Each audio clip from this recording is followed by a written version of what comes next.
Куды раптам сабраўся Лукашенко і ад каго ён атрымаў адлуп? Якая незвычайная размова здарылася ў Святланы Ціхановскай і ў чым нечакана прызнаўся вядомы прапагандыст? Вітаем, сябры! Гэта наша Ніва і зараз мы ўсё вам раскажам. Раптоўны палёт Лукашэнкі і дзёрзкі адказ яго былога саюзніка. Сёння беларускі кіраўнік паляцеў у Казахстан для ўдзелу ў саміце Еўразійскага эканамічнага саюзу ды Еўразійскім эканамічным форуме.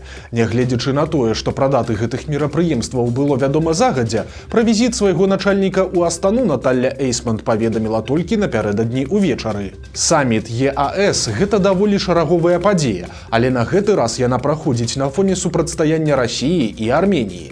У Закаўказскай рэспубліцы праз тыдзень пройдуць парламенцкія выбары, і калі на іх пераможа партыя дзейнага прэм'ера Ніколы Пашыняна, то Арменія працягне імклівае збліжэнне з Еўрасаюзам. Гэта вельмі непакоіць Крэмль, і ён ужо пачаў беспрэцэдэнтны ціск. Афіцыйнаму Еревану пагражаюць радыкальным павышэннем коштаў на газ і нафту ці ўвогуле спыненнем паставак, а ў Расію ўжо забаранілі ўвоз армянскага каньяку, мінеральнай вады, кветак, а таксама садавіны ды гародніны. Нікол Пашынян у сваю чаргу заявіў, што ён сам не збіраецца выводзіць краіну з Еўразійскага эканамічнага саюзу, а калі гэта і здарыцца, то толькі пасля таго, як адпаведнае рашэнне прыме народ Арменіі. Па словах палітыка, для яго важна, каб армяне мелі альтэрнатыву і каб краіна не спадзявалася на адзін трубаправод, адну чыгунку і аднаго саюзніка. Ну і акрамя таго, Пашынян падчас аднаго з перадвыбарчых мітынгаў прайшоўся па Аляксандры Лукашэнку, прыгадаўшы таму ранейшае выказванне пра тое, што Арменія нібыта нікому не патрэбная. Цытата: «Я адкрыта кажу, вы паводзіце сябе памылкова, робячы пагрозлівыя намёкі. Нібыта бульба падаражэе і пасля гэтага ціск у народа падымецца. Арменія ўжо не краіна тысяч і дзясяткаў тысяч, а краіна мільярдаў і трыльёнаў. Гэта ўжо не абрабаваная вамі і вашымі партнёрамі дзяржава». Канец цытаты. Таксама Пашынян нагадаў, што Лукашенко удзельнічаў у падрыхтоўцы карабахскай вайны супраць Арменіі, а таксама абвінаваціў яго ў вылучэнні нейкага свайго агента на будучых выбарах. Падобна, што гаворка ідзе пра алігарха Гагіка Царукяна, які мае сваю прарасійскую палітычную сілу.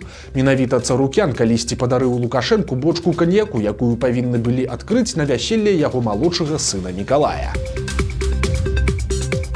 У Святланы Ціхановскай адбылася незвычайная размова. Нягледзячы на тое, што яе візіт ва ўкраіну ўжо скончыўся, дагэтуль з'яўляюцца цікавыя дэталі гэтай паездкі. У прыватнасці стала вядома, што падчас сустрэчы ў каардынацыйным штабе па пытаннях абыходжання з ваеннапалоннымі Ціхановская змагла па відэасувязі паразмаўляць з 3 грамадзянамі Беларусі, якія зрабіліся акупантамі, трапілі ў палон і цяпер знаходзяцца ва ўкраінскім лагеры. Ціхановская спытала ў палонных пра іх матывацыю, і тыя адказалі, што пайшлі ваяваць выключна дзеля грошай і цяпер пра гэта шкадуюць. Як адзначае ўкраінскі бок, рэжым Лукашэнкі ніяк не зацікаўлены ў вызваленні ці абмене сваіх грамадзян. Расіі яны таксама не патрэбныя, таму іх лёс застаецца нявызначаным. Следчых і экспертаў рыхтуюць да вайны. У навучальным цэнтры вайсковай акадэміі прайшла сумесная трэніроўка Міністэрства абароны, следчага камітэта ды камітэта судовых экспертыз. Работнікі гэтых сілавых ведамстваў вучыліся працаваць ва ўмовах узброенага захопу населенага пункта і яго дэакупацыі. Вучэнні ўключалі разгортванне блокпаста, надгляд цывільных асоб ды транспарту, а таксама іх затрыманне. Па словах кіраўніка беларускага следчага камітэта Канстанціна Бычака, у трэніроўцы бралі ўдзел і расійскія следчыя з рэальным ваенным досведам. Абстаноўку максімальна імкнуліся наблізіць да баявой. Бычак спадзяецца, што атрыманыя навыкі ніколі не спатрэбяцца яго падначаленым, але яны абавязаныя ўмець рэагаваць на любыя пагрозы. Апошнім часам Лукашенко ўсё часцей кажа, што Беларусь рыхтуецца да вайны. Зімой у арміі адбылася маштабная праверка, а нядаўна прайшлі ядзерныя вучэнні. Міліцыя, у сваю чаргу, у кожнай вобласці трэніруецца да разгону масавых пратэстаў, а ратавальнікі займаюцца адпрацоўкай умоўных ракетных удараў з вялікай колькасцю пацярпелых. Міністэрства абароны паспрабавала знізіць градус трывогі заявай, што трэніроўка са следчымі і экспертамі была планавай і што следчы камітэт праводзіць падобныя вучэнні ўжо ў 6-ы раз. Лукашэнкаўскі прапагандыст прызнаўся, што каб прасунуць нейкую ідэю, яму даводзіцца перапісвацца самім сабою. У эфіры Гродна Плюс Ігор Тур выступіў у якасці эксперта па сацыяльных сетках. І на яго думку, лукашэнкаўцаў хутка зноў будуць спрабаваць расхістаць.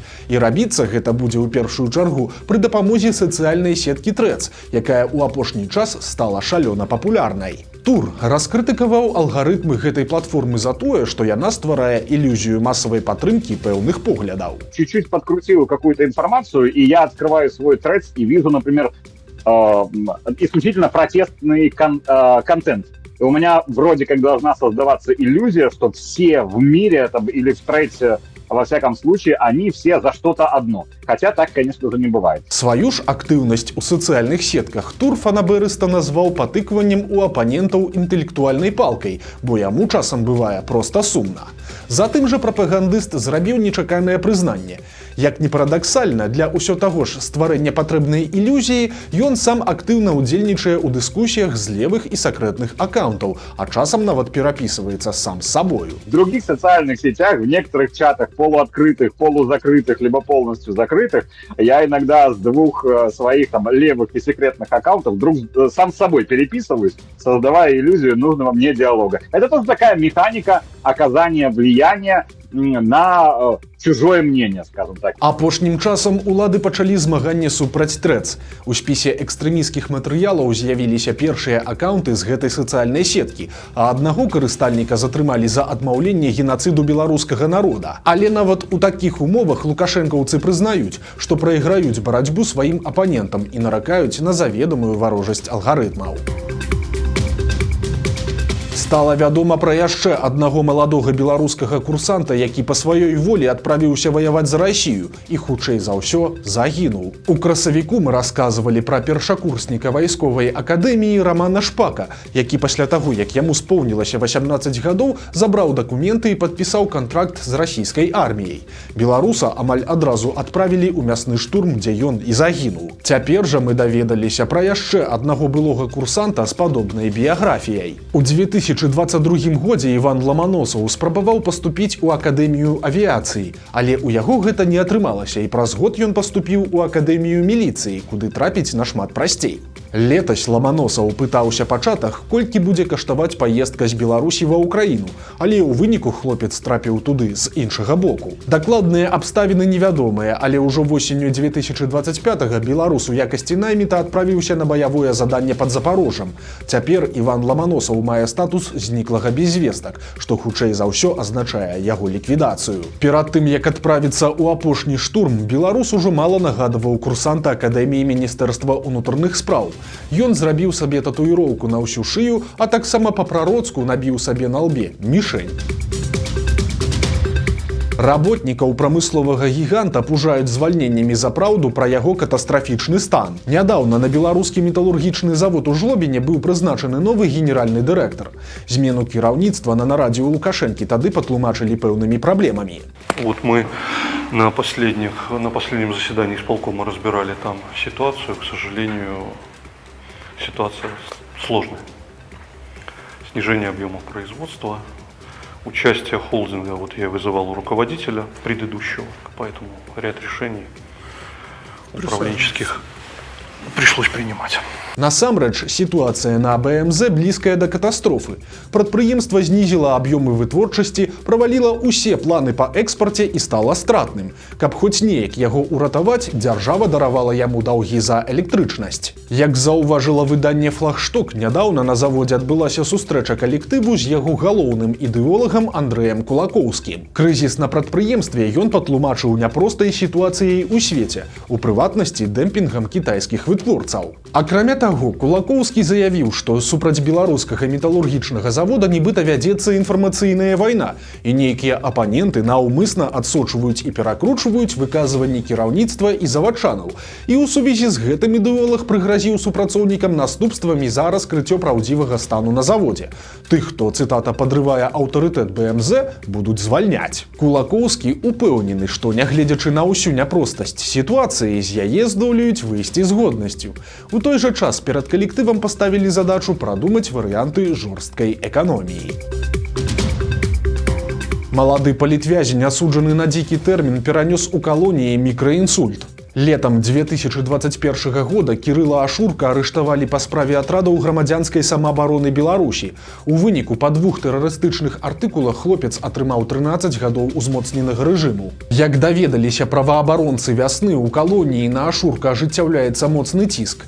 За кратамі яго нядаўна асудзілі за злоснае непадпарадкаванне адміністрацыі калоніі, што азначае дадатковы тэрмін да 1 года. Акрамя таго, у 26-гадовага палітвязня вельмі цяжкі стан здароўя.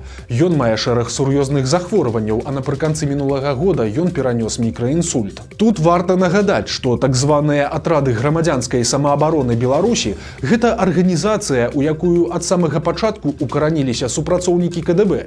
Пачынаючы з восені 2020 года яны схілялі радыкальна настроеных беларусаў да розных дыверсій, якія не прыводзілі ні да чаго сур'ёзнага, але скончваліся затрыманнем і дзікімі тэрмінамі для яе удзельнікаў. Усяго па справе АГСБ прайшло 8 чалавек, якім прысудзілі ад 6 і да 21 года калоніі. Якую зарплату гатовыя плаціць намесніку старшыні райвыканкама ў глыбокай правінцыі? Большасць беларусаў мараць пра такую зарплату. На сайце службы занятасці з'явілася вакансія на пасаду намесніка кіраўніка Касцюковіцкага райвыканкама. Адказнаму за развіццё архітэктуры, горадабудаўніцтва і жыллёвую палітыку ў райцэнтры на самым усходзе Беларусі гатовыя плаціць ад 6 і да 7 тысяч беларускіх рублёў. Патрабаванняў не так і шмат. Вышэйшая адукацыя, 5 гадоў стажу ў дзяржаўных структурах, а таксама досвед у сферы будаўніцтва. Як адзначылі ў самім Касцюковіцкім райвыканкаме, любы можа даслаць сваё рэзюмэ. Аднак ёсць нюансы. Кожны кандыдат мусіць прайсці праз розныя праверкі, і аднаго такім чынам ужо адсеялі. Былы намеснік па архітэктуры пасля прызначэння летась у маі пратрымаўся на пасадзе менш за год. Магчыма, яго звальненне было звязанае са з'яўленнем у Касцюковічах новага старшыні райвыканкама. Наталлю Асмалоўскую прызначылі ў студзені гэтага года. Вось такія навіны чацвярга. Падпісвайцеся на канал, стаўце лайкі альбо дызлайкі і выказвайце заўвагі ў каментарах. І, канешне, чытайце нашу Ніву, глядзіце нашу Ніву і любіце Беларусь. До сустрэчы заўтра.